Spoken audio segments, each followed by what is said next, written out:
There's so many ways to connect with your audience, but today we're just going to talk about a few. First up on our block is email marketing. When it comes to navigating the world of email marketing, always think about how you feel when your favorite brand slides into your email box.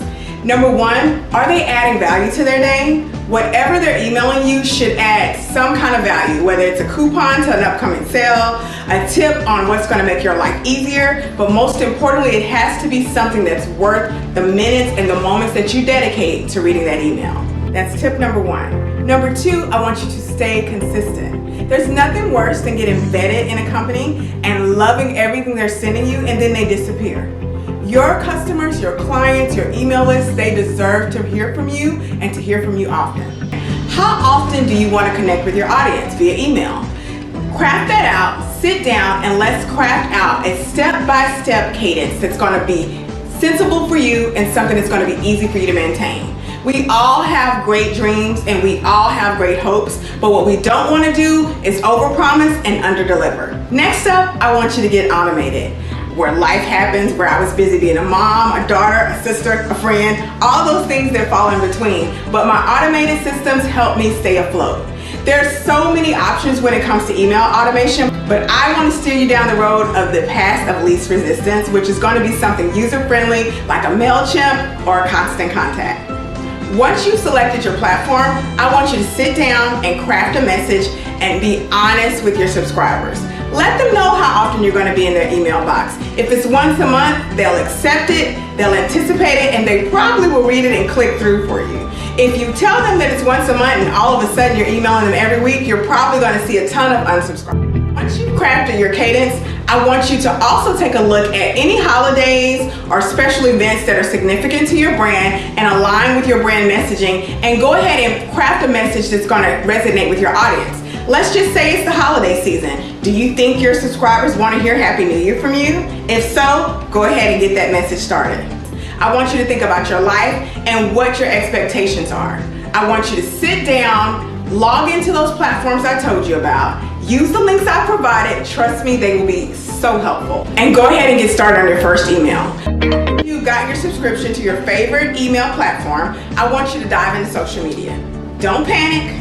I know a lot of people are probably looking at this video thinking, I did this because I don't want to deal with social media. Let's just pick one platform. We'll dive into every platform, what they mean for you, and which one is best for your company later on. But right now, I want you to remember that social media is an excellent way of staying connected with your audience. It's something that's inexpensive, it's something that doesn't have to be beautifully polished, and it's something that you can do from wherever you are in this great universe of ours, or at least here on planet Earth. So, when you think about social media, there's so many things. We're going to go back to that cadence we talked about in email marketing. Your audience is relying on you. And if you have a business, which is why I'm sure you're tuning into this video, then you want to make sure that you are marketing your business, because we're all in business to do what? Make a living. I hope make a grand living of that. So as we're thinking about social media, I want you to remember that it's free, and this is a great opportunity for your personality and your brand to shine through. Now, as you're beginning your social media journey and you're really wanting to connect with your audience in a way that really resonates with them, something a little bit more impactful than what you've done before, I want you to take advantage of the free information that the platforms offer to you, like analytics. I know that that's a bad word for a lot of people, but trust me, it's a great one. How else will you know that you're doing better this week than you were last week if you're not looking at your analytics closely? So platforms like Facebook, Instagram, we know they're all under the Facebook umbrella, but they give such great data as far as who's looking at your posts, when they're looking at your posts, and how they're responding to your posts. Now, why is that important, you're probably thinking? Well, it's a great way for you to make more content of what your audience is naturally gravitating to.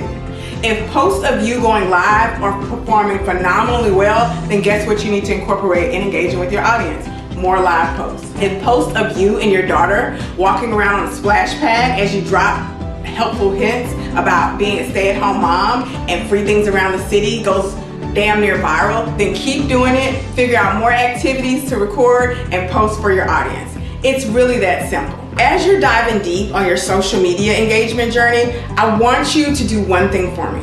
When it's time to post on whatever social media platform you're wanting to post on, Take about 10 to 15 minutes before you actually post and engage with the people who follow you. Engage with the people you're following. How do you do that? Well, you're gonna like some posts, you're gonna comment on some posts, but you wanna be organic here. Let's not just go through with those horrible emojis.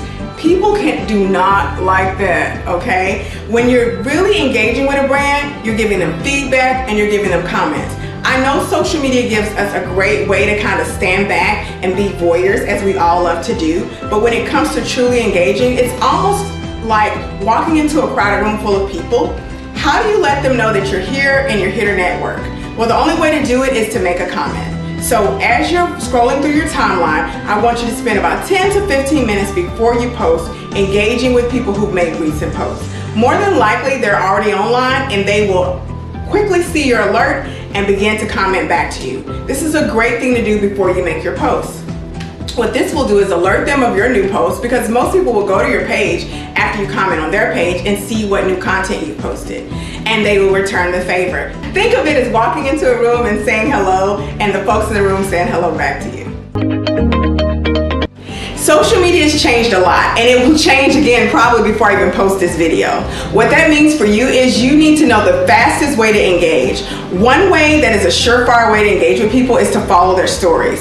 The feeds are great, but they're not as great as stories. Remember, today we live in a world where video is king. What that means for you is when it comes to those 10 or 15 minutes before you begin to engage or make your post for the day, go ahead and hop in the stories, whether it's LinkedIn, Facebook, Instagram, TikTok, or Snapchat. Look at the most recent video and go ahead and dive in and give that person a little feedback. This will give them a nudge to head on over to your page and show you some love in return.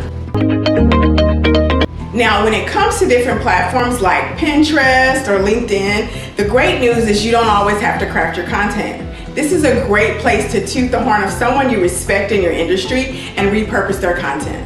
Repurpose their content not only educates your audience and give them fresh content that they might not be aware of, but it also is a way for you to say, hey, I like what you're doing, to someone out there who's shining bright and who's doing great work. They in turn more than likely will see you and begin to follow you, and this is a great networking tool for your industry.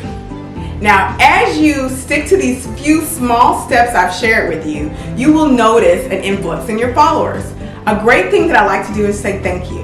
You know, it's just like someone saying, I like what you're creating. I like it so much, I want to add you to my feed. And I don't know about you, but that sure deserves a thank you in my book. Now, what I don't want to do is come off corny or inorganic to my brand. So for me, the way I say thank you is I pick up my smartphone and I use that voice tool and that voice app, and I send them an actual voice message in their DMs. Yes, I'm that person who DMs everybody who follows her with a nice message. I typically will check out their feed, find something that I love about it, and chat about it and thank them again for allowing me to be in their feed on a daily basis. Take that tool and I guarantee you it will work for you. When it comes to engaging your audience, I can't stress enough that it's very important for you to do what's organic and natural to you. I'm a natural talker, in case you haven't noticed, which is why I love sliding into the DMs of the people who follow me. But there's so many ways to connect. You can go into a clubhouse room once a week or once a month and invite all of your new subscribers and give them a freebie for attending, or give them a new note, or have them sit in on a private talk between you and someone else who's an industry expert. There are tons of ways for you to say thank you and to stay engaged with the people who are dedicating their time and their energy to following you in your journey.